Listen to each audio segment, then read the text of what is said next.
Tonight I wanted to tell you guys a story about my younger sister's 21st birthday, and about karma. So I hired a stripper named Karma to come out. I'm totally kidding. That was her 22nd birthday. No, I'm just kidding. No, but the real thing, karma. I don't know if you guys always ever notice, but like karma for me, anytime that I do something even remotely bad, it comes right back around and gets me right away. Some people wait years. I am waiting and waiting for it to hit them. It never hits.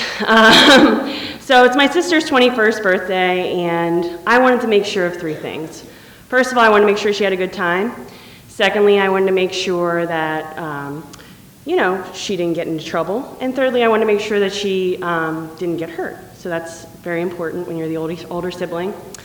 So my sister's a bit of a goody two-shoes, so it was like her first time at a dive bar, so I'm kind of giving her the go-around, showing her how it all works.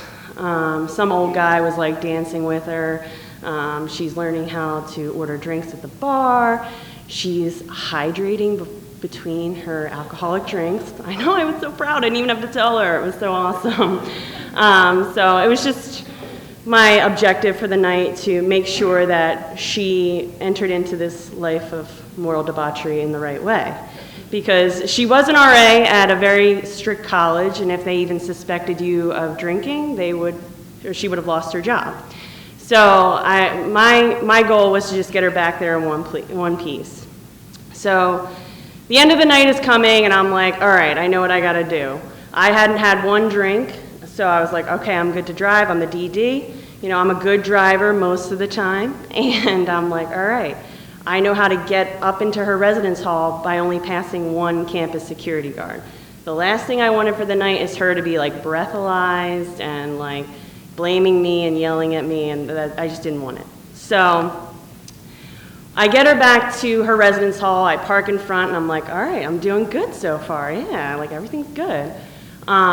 So I help her out of the car, and she's struggling with the seatbelt as drunk people normally do.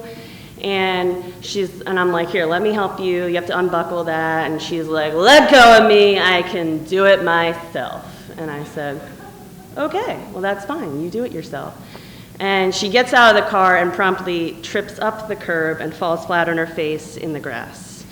And I'm like, oh no, after I stopped laughing, I was like, oh no, she's hurt.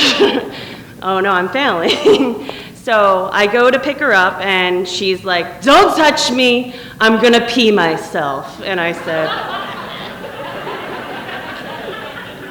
all right, I won't touch you.